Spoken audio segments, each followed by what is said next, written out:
Hello বন্ধুরা, সবাই কেমন আছো? আশা করি সবাই ভালো আছো। ভর্তা ভর্তা আর ভর্তা, আমার মতো কে কে ভর্তা প্রেমিক আছো? আজকে ভিডিওটা তোমরা লেগে এই দেও শুয়োরের ভর্তা আজকে হইব।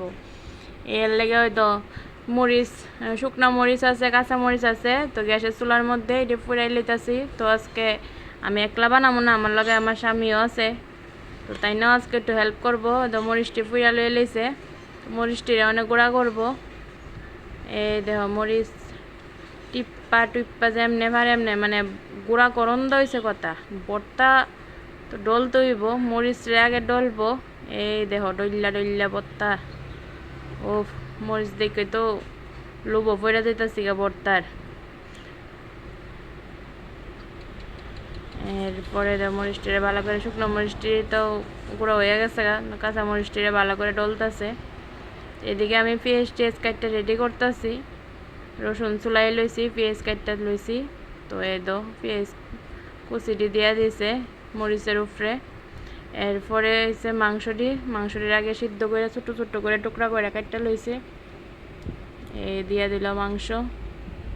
তো মাংসটা সিদ্ধ করে না দিলে ভর্তাটা হইতো না। এরপরে দেখো আদা গ্রেট করে দিতেছে গ্রেটার দিয়ে। আদা গ্রেট করা হয়ে আছে গা, অনেক রসুন গ্রেট করে দিতেছে। তো 4-5 কোয়া রসুন গ্রেট করে দিব।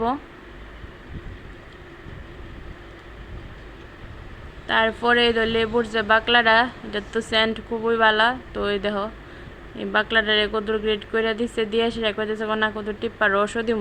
এরপরে ওই দুটি লেবুর রসও কদুর দেলাইতেছে। এরপরে তো লবণ। তাইনারে ছাড়া তো ভর্তা কোনো দিন ভালো হইতো না। ভর্তা কো আর যে কোনো জিনিসই কো, তাইনারে ছাড়া সে পরিপূর্ণ হইতো না। তো তাইনারে দিয়া এবার ডইল্লা উপরের থেকে নিচে, নিচের থেকে উপরে যতটুক পারে ডলতেছে। যে যত বালা ডলবা তোমরা ভর্তা তত স্বাদ হইব। এরপরে আয়া বসে লেবুর স্লাইস আর ধনিয়া পাতা রাজা, তারারে দিয়া অনেক ডেকোরেট করা হয়েছে। দেখো দেখলেই জিব্বাত লুলাইয়া পরে। তো কার কার ভাল লাগছে কমেন্ট করে।